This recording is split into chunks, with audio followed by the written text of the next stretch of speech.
Assalamu alaikum dear student, I am Professor Sayyida Rabah Fatima. We are doing unit number 15 Pythagoras theorem of grade 9th. Today we are going to start exercise 15. So let's move towards the lightboard. Today we are going to start exercise 15 question number 1 today, which having 4 parts. Question number 1 के कितने parts हैं student? 4 parts हैं जो आज हम करेंगे solve. Satisfy that the triangles having following measures of sides are right angled. हम क्या करेंगे, हमने प्रूफ करना है कि ये जो 3 मेजर्स गिवन हैं हमें ट्रायंगल की, वो क्या फॉर्म करती हैं, एक राइट ट्रायंगल बेसिकली बनाती हैं. तो हमने जो स्टूडेंट किया था कन्वर्स, उस कन्वर्स में हमने क्या देखा था कि पाइथागोरस थ्योरम का कन्वर्स किया था. उसमें हमने देखा था कि अगर हमारे पास 3 साइड गिवन हैं तो हम किस तरीके से उसको प्रूव कर सकते हैं राइट एंगल ट्रायंगल. तो हम यहाँ पे क्या करेंगे, यहाँ पे हम पाइथागोरस थ्योरम को यूज़ करेंगे. अगर ये जो हमारे पास साइड्स की लेंथ है हमारे पाइथागोरस थ्योरम को कर जाए सेटिस्फाइड करने का क्या मतलब होता है, अगर मैं C square equals to A square plus B square में वैल्यूज़ करूँ इंसर्ट, इसमें हमें सबसे पहले पता होना चाहिए कि सी रिप्रेजेंट कर रहा है हिपोटेन्यूज को और ए भी कर रहे हैं परपेंडिकुलर और बेस को. तो हमारी जो लॉन्गेस्ट साइड होती है या जो लार्जेस्ट लेंथ होती है वो क्या होती है, हाइपोटेन्यूज होगी. तो सबसे पहले तो हम देखेंगे तीनों में लार्जेस्ट साइड कौन सी है, तो हम उसको लेके चलेंगे हाइपोटेन्यूज और बाकी दोनों को लेंगे परपेंडिकुलर और बेस. तो उसके बाद क्या करेंगे, हम उनको इंसर्ट कर देंगे पाइथागोरस थ्योरम के अंदर.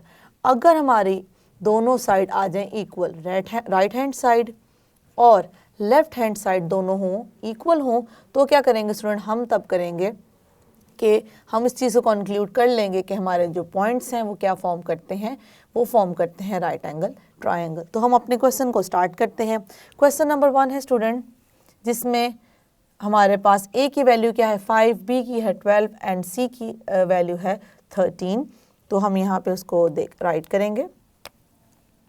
A equals to 5 centimeter, B equals to 12 and C equals to 30 centimeter. अब हमें पता है पाइथागोरस थ्योरम में हमें क्या चाहिए, इनके स्क्वायर्स चाहिए.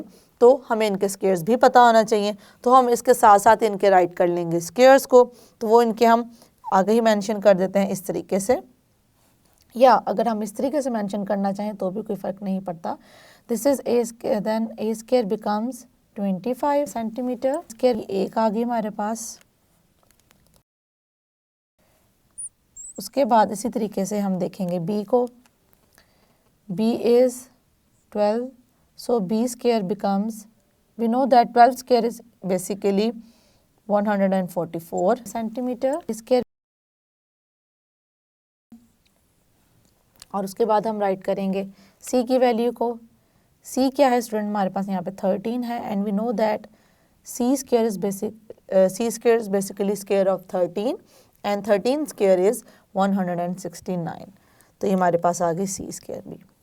तो अब यहाँ पे हम देखेंगे लॉन्गेस्ट साइड कौन सी है. लॉन्गेस्ट साइड इज 13 और वो क्या है, सी को ही रिप्रेजेंट कर रही है. तो यहाँ पे हम क्या यूज़ करेंगे, यूजिंग, यहाँ पे पहले मेंशन कर देते हैं hypotenuse is the longest side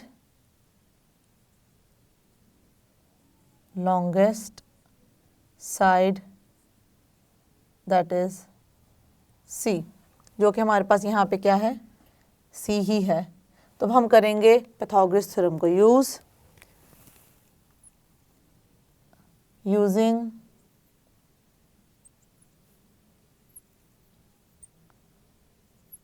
Pythagoras theorem. हम मेंशन करते हैं वो क्या है, C square equals to A square plus B square. I am going to insert these values in this equation. So C square is basically 169 and a square is 25 and b square is 144. तो हम क्या करेंगे student, हम इन दोनों को add करेंगे.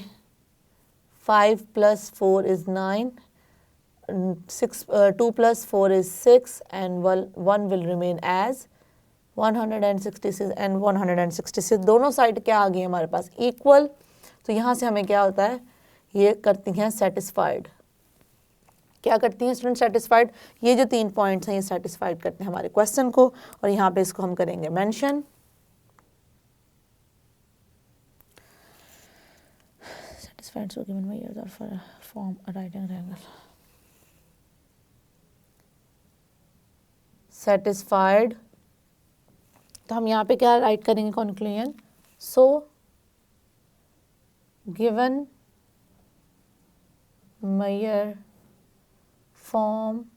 measures form a right, हमने क्या करना था? राइट एंगल ट्रायंगल बताना था।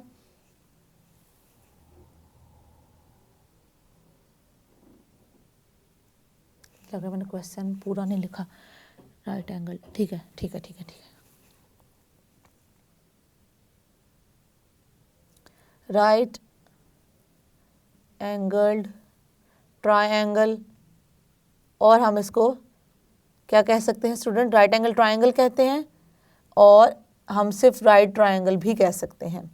तो हम नेक्स्ट फर्दर इसको शॉर्ट करने के लिए राइट ट्रायंगल भी यूज़ करेंगे। तो हम एक तो हमने सेटिस्फाई करवा दी है। अब मूव करते हैं सेकंड पार्ट की तरफ। सेकंड पार्ट जो है हमारा, उसमें हमारे पास क्या क्या वैल्यूज़ हैं वो मेंशन कर देते हैं यहाँ पे। a equals to 1.5 centimetre, b equals to 2 centimetre and c equals to 2.5 centimetres. तो हम क्या करेंगे? इनको लिखेंगे और इनके स्क्वायर्स राइट कर देंगे साथ ही। a इक्वल्स टू 1.5 सेंटीमीटर, तो हम अगर इसका स्क्वायर ले लें 1.5 सेंटीमीटर का आ जाएगा यहाँ पे स्क्वायर, तो हमें यहाँ से वैल्यू मिल जाएगी a square equals to 2.25 centimetre. Okay student, अब आपने एक चीज़ का यहाँ पे ख्याल रखना है कि अगर आप लोगों को डायरेक्टली मल्टीप्लाई कर, स्क्वायर का मतलब क्या है? उससे नंबर को उससे मल्टीप्लाई करवा देते हैं। तो 1.5 मल्टीप्लाई 1.5 इज़ बेसिकली 2.25, और आप यहाँ चाहें तो कैलकुलेटर भी यूज़ कर सकते हैं। This is the value of a। Next हम फाइंड करेंगे b की, b स्क्वायर की बेसिकली 2 सेंटीमीटर, तो हमारे पास b स्क्वायर आ जाएगा student 4 centimeters. So I'm going to mark this. इसी तरीके से अब हम देखेंगे ए बी हो गया है। अब हम देखेंगे सी की। सी क्या है हमारे पास? सी है 2.25 सेंटीमीटर्स। इसी तरीके से हमारे पास सी स्क्वायर की वैल्यू क्या आ जाएगी? 6.25 सेंटीमीटर्स। सो अब हम यहाँ पे क्या करेंगे? यहाँ पे हम यूज़ करेंगे पाइथागोरस थ्योरम को। यूजिंग पाइथागोरस थ्योरम उस हमारे पास पाइथागोरस थ्योरम में क्या होता है? हाइपोटेनस स्क्वायर बेसिकली इक्वल होता है sum of perpendicular square and base square. तो हम देखेंगे यहाँ पे हमारे पास जो लॉन्गेस्ट साइड है वो क्या है? 2.5 है। इसका मतलब है यही हमारे पास हाइपोटेनस है। इसमें वैल्यूज़ को करेंगे इंसर्ट। सी स्क्वायर की हमारे पास आ गई है 6.25 सेंटीमीटर, और इसी तरीके से हम बाकियों को भी राइट करेंगे। ए स्क्वायर की वैल्यू है 2.25 सेंटीमीटर प्लस बी की क्या है? 4 सेंटीमीटर। ये क्या है? बेसिकली हमने स्क्वायर लिया तो ये भी स्क्वायर में चेंज हो जाएंगे ना, तो यहाँ पे भी स्क्वायर राइट करेंगे हम। These are also in square. Yes, क्योंकि हमने इसका स्क्वायर लिया तो यूनिट पे भी स्क्वायर आएगा। ये हमने कर लिया। उसके बाद क्या करेंगे? इनको ऐड कर लेंगे। देखें अब हमारा डेसिमल से पहले वाला पार्ट होता है होल पार्ट, और डेसिमल के बाद वाला होता है डेसिमल। तो आप इसको मेंटली भी कर सकते हैं, क्योंकि ये इसके साथ डेसिमल अगर आएगा तो इस साइड पे आएगा और यहाँ पे आएंगे ज़ीरोज़। तो हमने होल पार्ट को ऐड करना होता है। होल पार्ट में तो 4 + 2 6, और इसको करेंगे तो ये आ जाएगा 25 सेंटीमीटर स्क्वायर, और यहाँ पे भी क्या है? 6.25 सेंटीमीटर स्क्वायर। तो ये हो गया satisfied.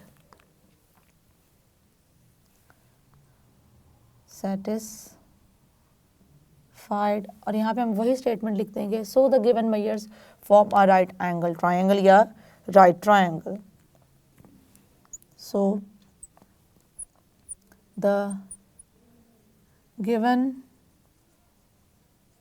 measures form a right triangle. Okay. Now we are going to solve the third part. Third part is, in third part, A equals to 9 centimeter, B equals to 12 centimeter and C equals to 15 centimeters. Then अब हम इनके पहले squares find कर लेंगे। देख सकते हैं यहाँ पे लॉन्गेस्ट साइड हमारे पास सी ही है, तो हम इसको इजीली उसमें पाइथागोरस थ्योरम में इसको हाइपोटेन्यूज ही कंसिडर करेंगे। सो A equals to 9 centimeter, which implies that A square equals to 9 square is 81 centimeter square. I'm going to mark this. Then the value of B is 12 centimeter. So when we will take its square, B square is 12 square. 12 square is basically 144 centimeter square. तो यहाँ इसे भी हम mark कर लेंगे। उसके बाद student हम क्या करेंगे, हम देखेंगे C की वैल्यू को। C equals to what? C equals to 15 centimeter. So which implies that if we are going to take the square of C and also the square of 15, it becomes 225 centimeter square. This is the last side which square we are going to mark. Now what we are going to use, we are going to use the Pythagoras theorem over here. Using Pythagoras theorem.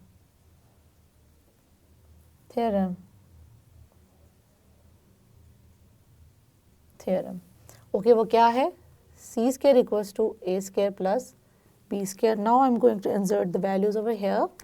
So the value of C square is 225 centimeter square and A square is 81 centimeter square and B square is 144 centimeter square. तो हम unit को unit में add करेंगे। 4 plus 1 5, 4 plus 8 is basically 12, 2 here 1 goes carry and it becomes 225 centimeter square and also 225 centimeter square. तो ये दोनों क्या आ गई हैं, इक्वल। जैसे ही हमारे पास इक्वल आ जाती हैं हमें पता है कि हुआ क्या है, बेसिकली हमारी जो वर्टिसेस है उन्होंने सेटिस्फाई कर दिया है पाइथागोरस थ्योरम को। तो हम यहाँ मेंशन करेंगे सेटिस्फाइड। देन ये क्या शो कर रहा है, ये शो ये कर रहा है सो the given measures, so the given measures form a right triangle.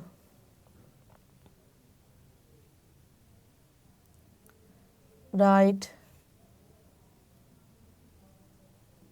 triangle. So then now I'm going to write the last part. We have done 1, 2 and 3. So the last part is A equals to 16 centimeter, B equals to 30 centimeter and C equals to 34 centimeter. What we are going to do, अब हम इनके क्या लेंगे, squares लेंगे। A equals to 16 centimeter, then it implies that if I am going to take the square of A and also the square of 16, which is equals to basically 256 centimeter square. Now I am going to mark this. Then B is 30 centimeter square, which implies that B square equals to 3 का square क्या होता है student 9। हमें math को अपनी mental math भी strong करनी चाहिए। तो हम देख सकते हैं कि जो चीज़ हम मेंटली कर सकते हैं वो मैं आप लोगों को बता रही हूँ कि हम किस तरीके से अगर मेंटली ऐड कर सकें तो हमें ऐड करना चाहिए। हम अगर उनको इस तरीके से स्क्वायर फाइंड कर सकें तो इसका क्या तरीका है, आपने अगर ऐसा आपके पास नंबर है जिसमें ज़ीरोज़ हैं और कोई नंबर है तो आप ज़ीरोज़ को थोड़ी देर के लिए भूल जाएं उस 0 को अगर हम छोड़ दें तो क्या बचता है 3, 3 का स्क्वायर होता है 9, और 0 का स्क्वायर का मतलब हम इसको डबल कर रहे हैं, तो यहाँ पे हम 2 zeros राइट कर देंगे. That's it. So this is the square of 30. Then C क्या है स्टूडेंट हमारे पास? C is 34 centimetre and I am going to take the square of 34. ये आप चाहें तो कैलकुलेटर पे सॉल्व कर सकते हैं, या 34 को 34 से मल्टीप्लाई करके आप अपना आंसर यहाँ पे नोट डाउन कर सकते हैं. सो 34 square is basically 1156 centimetre square, 1156. So this is the C square. Now what I'm going to do, I'm going to use the Pythagoras theorem. Using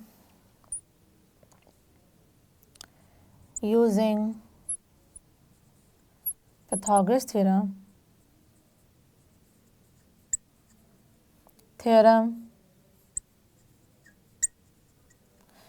using Pythagoras theorem, so I'm going to add the statement over here. C square equals to A square plus B square. Now I'm going to insert the values of C square is 1156 centimeter square, A square is 256 centimeter square, and B square is 900 centimeter square. So now what I'm going to do, I'm going to add ones with ones, means unit with unit, tens with tens, and 100 with 100. 6 plus 0 is 6, 5 plus 0 is 5, and 2 plus 9 is 11. So it becomes 1156 as on the other side. तो ये हमारे पास आ गई है value. अब इसने क्या किया है, सेटिस्फाई किया है, तो हम यहाँ पे लिखेंगे सेटिस्फाइड, और फिर हम क्या लिखेंगे, सो द गिवन मेजर, जो कि हम स्टेटमेंट लिखते हुए आ रहे हैं, सो the given measures form a right triangle. Yes student, we have done the 4 part of question number 1 of exercise 15. That's it. Question number 4 of exercise 15 is, in an isosceles triangle, the base measure BC equals to 28 centimetre. इसका मतलब है कि हम बात कर रहे हैं isosceles triangle की. आइसोसेलेस ट्रायंगल स्टूडेंट ऐसा ट्रायंगल होता है जिसमें हमारी जो 2 साइड होती हैं वो क्या होती हैं, इक्वल होती हैं. तो हम इसका मतलब है कि ऐसे ट्रायंगल की बात कर रहे हैं जिसमें हम 2 साइड्स को क्या रखेंगे, इक्वल रखेंगे. और आइसोसेलेस ट्रायंगल की जो बेस होगी उसको हम ले रहे हैं BC, और उसकी लेंथ क्या है 28 centimetre. And AB equals to AC which is 50 centimetre. हमारे पास AB है, उसकी लेंथ किसके इक्वल है, AC के है, और वो क्या है 50 centimetre. If AD is perpendicular on BC, अगर हमारे पास एक लाइन सेगमेंट है AD जो कि परपेंडिकुलर है हमारे बेस के ऊपर, BC के ऊपर, देन हमने फाइंड क्या करना है, हमने वो जो हाइट है बेसिकली उसको फाइंड करेंगे. लेंथ ऑफ AD है वो शो कर रहा है हाइट को, उसको फाइंड करेंगे, और सेकंड पार्ट में हम फाइंड करेंगे इसी ट्रायंगल का एरिया. ऑब्वियसली हमें पता है कि हमारा जो एरिया ऑफ ट्रायंगल होता है वो होता है half into base into height. That is the reason first we have to find the height of the triangle which is AD. Height of a triangle के लिए हम क्या करते हैं, किसी भी एक वर्टेक्स से हम एक लाइन ड्रॉ करते हैं जो कि होती है परपेंडिकुलर उसकी ऑपोजिट साइड. तो वो क्या शो करेगी, वो शो करेगी height of a triangle. So basically यहाँ पे हम फाइंड कर रहे हैं हाइट ऑफ अ ट्रायंगल, और यहाँ पे उसके बाद हमने उसी ट्रायंगल का फाइंड करना है एरिया. और हम किस ट्रायंगल की बात कर रहे हैं, स्पेशल टाइप की, वो है आइसोसेलेस ट्रायंगल. तो सबसे पहले तो इसको मैं सॉल्व करने के लिए एक आइसोसेलेस ट्रायंगल ड्रॉ करती हूँ ताकि हम इसको अच्छे से अंडरस्टैंड कर सकें. So I am going to draw an isosceles triangle like this. Okay अब ये मेरे पास है एक आइसोसेलेस ट्रायंगल है जिसमें this is B, this is C and this is A. और हमें पता है कि BC की लेंथ हमें क्या गिवन है, वो है 28 सेंटीमीटर्स। और क्या गिवन है उसे देखते हैं। हमें AB की गिवन है और AC की। We know that this is an isosceles triangle, so these two sides are equal. AB और AC क्या है, इक्वल है, जिसकी लेंथ क्या है हमारे पास 50 सेंटीमीटर और ये भी क्या है 50 सेंटीमीटर। उसके बाद हमने फाइंड करनी है इसकी हाइट। तो हाइट के लिए क्या करेंगे, यहाँ से एक हम ऐसी लाइन ड्रॉ करेंगे जो इसके ऑपोजिट साइड पे क्या होगी, परपेंडिकुलर होगी। और हमें पता है, हम पहले इसको ड्रॉ कर देते हैं। ओके, हमने क्या किया है, एक परपेंडिकुलर लाइन इस पे ड्रॉ की है इस तरीके से। अब स्टूडेंट देखें, ये हमारे पास ABC है और एक और पॉइंट आ गया तो हम इससे कह देते हैं D। और हमने D ही क्यों कहा है, क्योंकि हमें क्वेश्चन में वर्टिसेस के नेम ऑलरेडी गिवन है, तो हम इस क्वेश्चन में चेंज नहीं कर सकते, क्योंकि हमें AD ही फाइंड करना है। हमें बेसिकली फाइंड करनी है ये लेंथ। तो देखें हमें क्या नज़र आ रहा है, यहाँ से हमारे पास दो राइट एंगल ट्रायंगल बन रहे हैं। देखें अगर ये 90 है तो ऑब्वियसली ये भी क्या है 90 ही है हमारे पास। तो हमारे पास है ये एक राइट एंगल ट्रायंगल, दो बन रहे हैं। एक तो हमें ये नज़र आ रहा है और हमें ये शो कर रहा है हाइट को। तो हम इसको फाइंड करने के लिए क्या करेंगे, जो गिवन कंडीशन है उसको यूज़ करेंगे और फर्दर अपने क्वेश्चन को करेंगे प्रोसीड। मतलब अगर मैं इनमें से कोई एक साइड को सॉल्व करना चाहूँ तो मेरे पास ये साइड भी गिवन है, और अगर मुझे ये साइड भी पता हो तो मैं AD इजीली क्या कर सकती हूँ, फाइंड कर सकती हूँ। तो सबसे पहले मुझे क्या करना है, मुझे इतने पार्ट की या तो इसकी फाइंड कर लूँ या तो इसकी फाइंड कर लूँ। एक बात है, क्योंकि दोनों में AD शेयर हो रही है लाइन, तो अगर मैं इसको सॉल्व करके AD की वैल्यू फाइंड करूँगी वो भी सेम आएगी, इसको करके फाइंड करूँगी तो वो भी क्या आएगी, सेम आएगी। तो हम क्या करेंगे, हम सबसे पहले BD या CD देखेंगे, जो कि दोनों क्या हैं, इक्वल हैं। A की वैल्यू फाइंड कर लेंगे, फिर हम इस पर अप्लाई कर देंगे पाइथागोरस थ्योरम को और AD की वैल्यू हमें मिल जाएगी, जो कि किसको शो करी है, हाइट ऑफ ट्रायंगल को शो करी है। तो क्वेश्चन को अपने स्टार्ट करते हैं।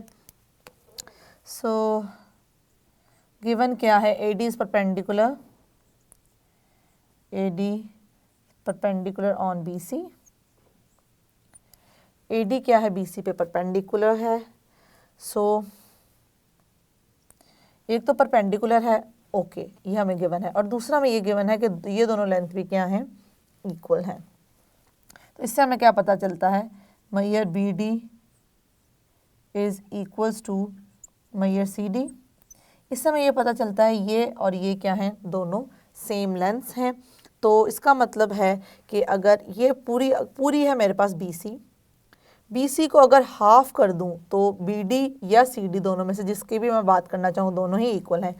इसका हाफ ये वाली लेंथ होगी, या ये ले लें या ये ले लें। तो मुझे क्या करना है, पूरी लेंथ मुझे गिवन है BC, मैं क्या करूँगी, उसे हाफ करूँगी और अपने जो हमें BD या CD की लेंथ चाहिए वो हमें मिल जाएगी। तो हम उसी को यहाँ पे करेंगे यूज़।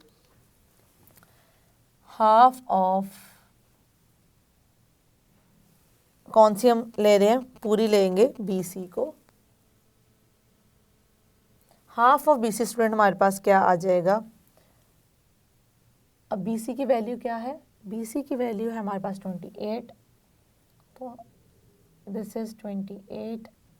और क्या करेंगे, इनकी कटिंग कर देंगे, 2 1 जा 2 4 जा 8। उसके बाद स्टूडेंट क्या करेंगे, हम यहाँ पे जैसे कि हमने यहाँ पे बता दिया है कि दोनों इक्वल हैं, उसी चीज़ को यहाँ पे यूज़ करेंगे as BD equals to CD। तो इसका मतलब है दोनों में से कोई एक वैल्यू फाइंड कर लूँ तो दोनों की ही फाइंड हो जाएगी, और वो क्या है, इसका हाफ है। तो यहाँ पे इस चीज़ को हम यूज़ करेंगे और ये भी क्या आ जाएगी। अगर मैं BD और CD को यूज़ करना चाहूँ या कोई वैल्यू राइट करना चाहूँ तो मैं वो राइट कर दूँगी 14। अब देखें, अगर मैं BD लूँ तो ये मेरे पास क्या आ गया 14। यहाँ पे इसको इतने पार्ट को कर देते हैं मेंशन। ये भी 14 सेंटीमीटर है और ये भी क्या है 14 सेंटीमीटर्स। ओके, यहाँ पे हमने इसको मेंशन कर दिया है। अब हम क्या करेंगे, पाइथागोरस थ्योरम को यूज़ करेंगे। किस ट्रायंगल को यूज़ करते हुए, इस ट्रायंगल को BDA को हम यूज़ करेंगे और हम इस पे अप्लाई करेंगे पाइथागोरस थ्योरम। अगर मैं ये वाला यूज़ कर रही हूँ तो ये मेरे पास है हाइपोटेन्यूज, ये है बेस और ये क्या है परपेंडिकुलर। तो मुझे क्या चाहिए, बेसिकली मुझे चाहिए परपेंडिकुलर की value. So I'm going to use the Pythagoras theorem. Using Pythagoras theorem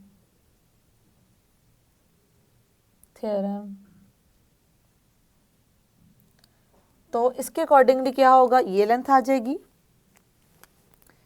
A B, ये side A B square equals to A D square plus B D square. तो ए बी की value student मेरे पास क्या है, वो है 50, यहाँ पे आ गए 50, और ए डी हमने फाइंड करना है। So this is A D, we have to find it, and B D की वैल्यू क्या है, 14 है। तो यहाँ पे कर देंगे पुट। ओके, अब हम देखते हैं कि हमारे पास 50 का स्क्वायर क्या होता है। जैसे कि मैंने आपको एक दफ़ा पहले भी बताया था कि हमने अपना मेंटल मैथ भी इम्प्रूव करना होता है जब भी हम मैथ्स कर रहे होते हैं, क्योंकि जितना प्रैक्टिस में रखते हैं अपने माइंड को या अपने ब्रेन को, वो उतना ही क्या होता है, शार्प। हमारा दिमाग काम करता है एक तलवार की तरह, जितना तलवार को जितना चलाएं तो वो धार उसकी तेज़ होती है। तो इसी तरीके से हम जितना अपने ब्रेन को यूज़ करेंगे वो उतना ही क्या होता है, शार्प। तो मेंटली क्वेश्चंस को सॉल्व करने से ब्रेन शार्प होता है। तो हम देखेंगे इसका स्क्वायर हम कैसे फाइंड कर सकते हैं। तो अभी 0 को भूल जाएं, 5 का स्क्वायर क्या होता है, 25, उसके बाद कितने जीरोज आ जाएंगे, 2 जीरोज आ जाएंगे। उसके बाद ए डी क्योंकि हमने करना है फाइंड, तो यहाँ से हमारे पास A D as it is ही रहेगा। और 14 का स्क्वायर स्टूडेंट क्या होता है, हमारे पास 14 का स्क्वायर होता है 196, और हम क्या करेंगे, इसको एक साइड पे रहने देंगे, बाकी को पूरी टर्म को एक साइड पे ले जाएंगे। तो क्योंकि हमने ए डी फाइंड करना है, इसको एक साइड पे रखेंगे, ये प्लस हो रहा है, वहाँ जाके हो जाएगा -2500 -169। यहाँ पे हम इसको माइनस करेंगे और इसके आंसर को कर देंगे नोट डाउन। तो आप इसको रफ वर्क में भी कर सकते हैं और चाहें तो इसको कैलकुलेटर से भी सॉल्व कर सकते हैं, लेकिन मैं यही कहूँगी कि इतनी छोटी मोटी सी जो होती हैं कैलकुलेशन वो खुद ही किया करें। ओके, अब देखें स्टूडेंट, ये क्या है, हमारे पास स्क्वायर है, लेकिन हमें स्क्वायर वैल्यू नहीं चाहिए, हमें स्क्वायर को रिमूव करना है। तो स्क्वायर को रिमूव करने के लिए हम क्या करते हैं, स्क्वायर रूट लेते हैं। तो यहाँ पे हम राइट करेंगे taking square on both side, taking square root on both sides. So अब दोनों तरफ ले लेंगे square root, A D square equals to, अब हमारे पास 2304 स्क्वायर होता है 48 का, इसको मैं स्क्वायर में लिख सकती हूँ। उसके बाद मैंने यहाँ राइट कर दिया स्क्वायर रूट, स्क्वायर और स्क्वायर रूट कैंसिल आउट हो गए, तो हमारे पास जो वैल्यू आ गई ए डी की स्टूडेंट्स वो आ गई 48 सेंटीमीटर। सेंटीमीटर यूज़ हो रहा था, हमने लास्ट में सेंटीमीटर ही राइट कर दिया है। तो एक चीज़ तो हमारे पास आ गई है।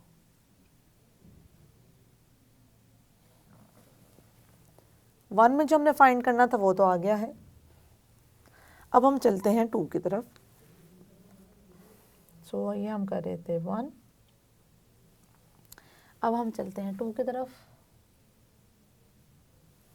2 में हमने क्या फाइंड करना है, area of triangle A B C. तो ट्रायंगल ए बी सी का या किसी भी ट्रायंगल का जब भी हमने एरिया फाइंड करना होता है उसका फॉर्मूला होता है half into base into height. तो यहाँ पे हम मेंशन करेंगे area of triangle, area of triangle student क्या होता है, half into base into height, half into base into height. So हम हमारे पास अब देखते हैं कि बेस क्या है। बेस तो ऑब्वियसली हमें गिवन है जो कि बी सी है, और हाइट क्या है, हाइट हमें पता है ए डी है। तो यहाँ पे हम पुट कर देंगे हाफ इंटू बेस में क्या आ जाएगा, बी सी आ जाएगा, और हाइट में क्या आ जाएगा, ए डी आ जाएगा। तो अब इनके हम वैल्यूज़ को करेंगे put, BC is basically 28 and AD is 48. तो हम इसको करेंगे सॉल्व और यहाँ पे क्या कर देंगे राइट।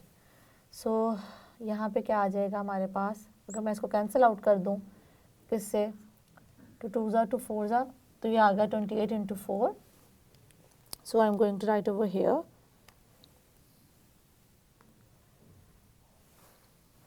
28 इंटू 4. आप करेंगे इसको मल्टीप्लाई और इसका आंसर यहाँ पे राइट करेंगे, इट बिकम्स 672. अब हमें पता है एरिया का स्क्वायर होता है, हम एरिया का जो हम यूनिट लिखते हैं वो किस में होता है, स्क्वायर में होता है. तो हम यूनिट अभी लेकर चल रहे हैं सेंटीमीटर, तो साथ आ जाएगा सेंटीमीटर स्क्वायर. आप साथ साथ भी लिखना चाहें तो भी लिख सकते हैं, एंड पे लिखना चाहें तो भी लिख सकते हैं. साथ साथ लिखेंगे तो हमारा यहाँ से हमें नज़र भी आएगा कि सेंटीमीटर मल्टीप्लाई होगा सेंटीमीटर के साथ, तो वो भी समझने में आसानी होती है. तो एरिया ऑफ ट्राइंगल क्या आ गया student, area of triangle ABC equals to 672 centimeter square, and this is the second answer that we have to find. एक ये आंसर था और दूसरा आंसर क्या था ये. Yes student, question number 5 is in a quadrilateral ABCD.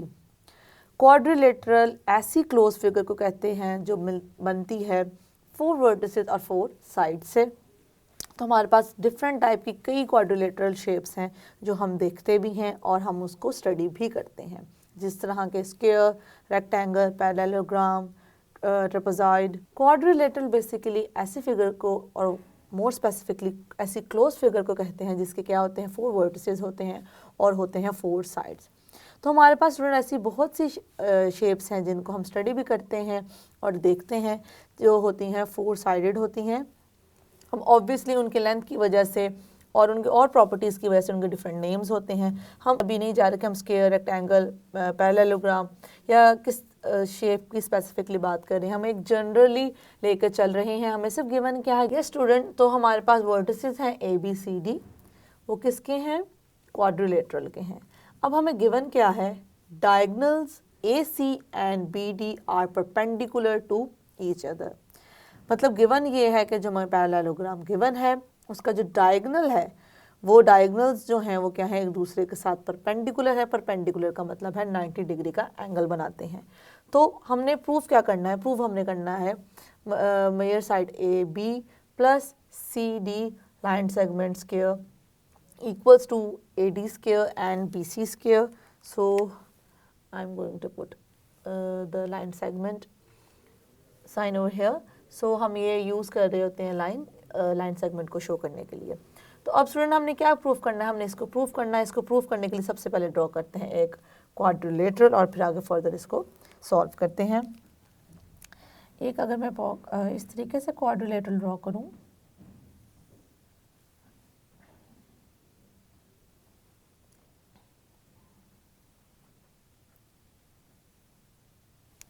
Okay, this is the quadrilateral and A, B, C, D.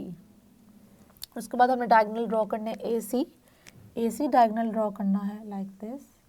उसके बाद ड्रॉ करना है BD डायगोनल लाइक दिस. अब दोनों क्या हैं, परपेंडिकुलर हैं, तो इसका मतलब है यहाँ पे एंगल क्या बन रहा है 90 डिग्री, बल्कि चारों के चारों एंगल क्या है 90 हैं. हम किसको जिस रिस्पेक्ट से भी देखेंगे ये परपेंडिकुलर ही हैं. तो ये चारों के चारों एंगल क्या हैं स्टूडेंट, ये हैं हमारे पास 90 डिग्री. तो अब हम क्या करेंगे, हम ये जो पॉइंट मिला है हमें इसको नाम दे देंगे O. Okay, so this is the quadrilateral. अब हमने क्या करना है, प्रूव हमने करना है AB square plus CD square equals to AD square plus BC square. इसको प्रूफ करने के लिए हम क्या करेंगे, हमारे पास 4 आ गए हैं राइट एंगल ट्राइंगल, 1 2 3 4. हम करेंगे चारों को यूज़ करते हुए हम यूज़ करेंगे पाइथागोरस थ्योरम को और अपनी इक्वेशंस बनाएंगे. तो हमारे पास 4 को यूज़ करते हुए 4 इक्वेशंस बनेंगी. फिर हम उनको देखेंगे किस तरीके से सॉल्व करें और इस अपने जो गिवन हमें प्रूव है उसको हम करें प्रूफ। ये स्टूडेंट अब हम मेंशन करते हैं कि पहले हम किस ट्रायंगल को लेकर चल रहे हैं। पहले हम ट्रायंगल की बात कर रहे हैं AOB। इसके सॉल्यूशन को यहाँ से स्टार्ट करते हैं। पहले हम बात करेंगे ट्रायंगल AOB की। अब ये देखें AOB, इस ट्रायंगल की बात कर रहे हैं। इसको मैं कर देती हूँ इस तरीके से शेड। सबसे पहले हम इस ट्रायंगल को लेकर चलेंगे। अब इस ट्रायंगल में देखिए हमें समझ में आ रहा है कि हम क्या ले सकते हैं। हमारे पास लॉन्गेस्ट साइड है AB, तो हम उसको करेंगे मेंशन यहाँ पे और यूज़ करेंगे पाइथागोरस थ्योरम को। सो पाइथागोरस थ्योरम के अकॉर्डिंगली हम किस तरीके से राइट कर सकते हैं। AB square equals to OB square plus OA square. तो इसको करेंगे हम ऐसे राइट कर लेंगे AB स्क्वायर। अब यहाँ से हमने एक इक्वेशन हमारे पास आ गई है, इसको हम कह देंगे 1। अब दूसरा ट्रायंगल यूज़ करते हैं, क्योंकि हमें AB के फॉर्म में ही अपना प्रूफ करना है तो हम उसको एज इट इज़ ही छोड़ रहे हैं। नेक्स्ट जो हम ट्रायंगल लेंगे स्टूडेंट वो है ट्रायंगल BOC। अब हम बात कर रहे हैं BOC की, तो इसको इस तरीके से हम शो कर देते हैं कि अब हम इसकी बात करें।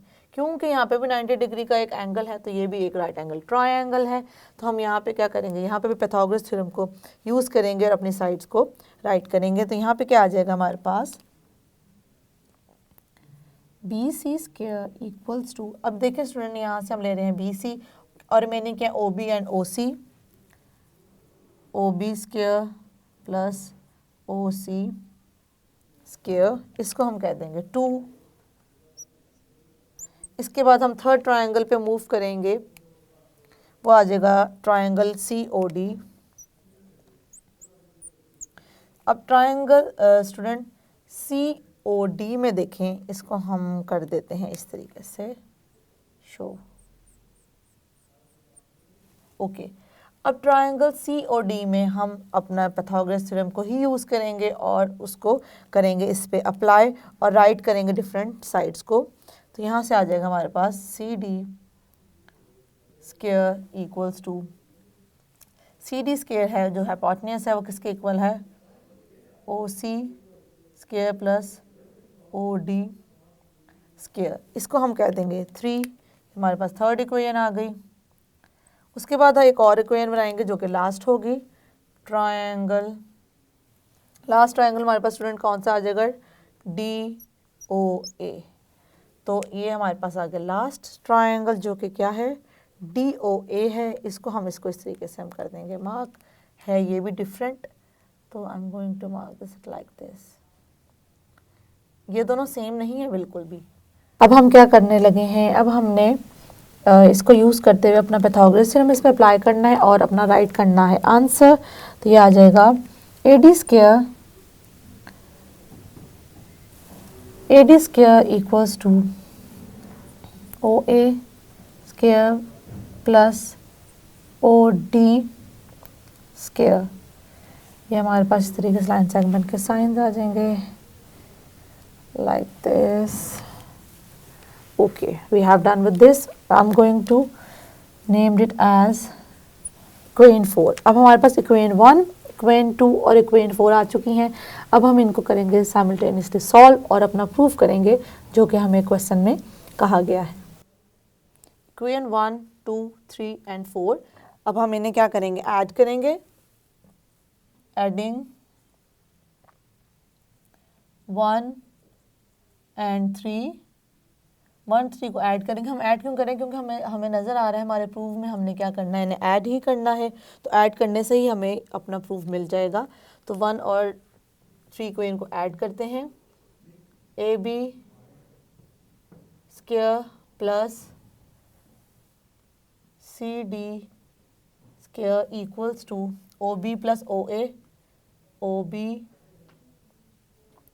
प्लस OA, उसके बाद क्या है OC plus OD, OC plus OD, हमारे पास ये आ गया। उसके बाद हम क्या करेंगे, अब हम फर्दर देखते हैं स्टूडेंट हम क्या कर सकते हैं। हम ऐड करेंगे, एडिंग 2 and 4, एडिंग 2 and 4, 2 और 4 को करते हैं ऐड। 2 और 4 को ऐड करने से हमारे पास क्या आ जाएगा, BC plus AD, BC square plus AD square, which becomes OB plus OC, OB plus OC square plus OA plus OD, OA plus OD square। अब स्टूडेंट यहाँ पे देखें, यहाँ पे भी मैंने स्पेस इसलिए दी थी ताकि मैं आपको बता सकूँ कि हम इसको अरेंज करते हैं अल्फ़ाबेटिकली।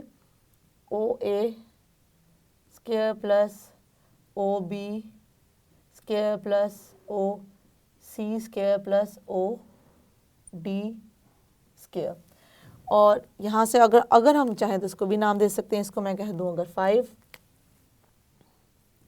और इसी तरीके से इसको भी मैं अगर अल्फ़ाबेटिकली अरेंज करूँ, OA square plus OB square plus OC square plus OD square, square बाहर आएगा, और इससे मैं कह दूँ अगर 6, तो क्या मैं 5 और 6 से देख सकती हूँ, अगर मैं दोनों कंपेयर करूँ, कंपेयरिंग